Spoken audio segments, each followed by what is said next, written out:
cuts in public services continue. That's the message from the Scottish Children's Services Coalition, which has released figures about a fall in the number of learning support teachers assisting pupils with conditions such as dyslexia or autism. Well, joining me is Kenny Graham, who's the Head of Education at Falkland House School, which is a member of the coalition that specialises in educating boys on the autistic spectrum. Good morning. Good morning. Just tell us what's happening here. Give us a sense of what's going on. We're seeing a decrease in the number of specialist support staff for young people with additional support needs at a time where there's also a very marked increase in the number of young people being identified as having those additional support needs.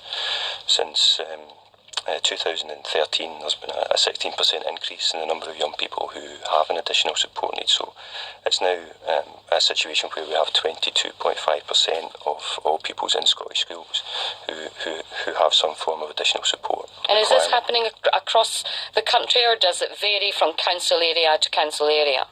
Part of the challenge is the way that the figures are gathered and recorded, so we see very marked variations across local authorities. So one of the things that we're hoping to do is to encourage sort of public sector reform so that we can better understand exactly what is going on, so that obviously we can target better support for these young people. If you don't know entirely what's going on, is it not a bit strong to say that Scotland's going to have a lost generation of children? What we see is, we see the impact, and we work with the impact of a reduction in services and what happens to not just the young people but the families supporting them. And we get very regular visits from families in very, very difficult situations who see a very bleak future for the young people because of a lack of support and services that can lead to a positive and sustained transition for pupils. The Scottish Government says there's already been an improvement in attainment for these children, that they're getting better qualifications and going on to more positive destinations after leaving school. Do you recognise that? Well, I was listening to Liz Smith earlier.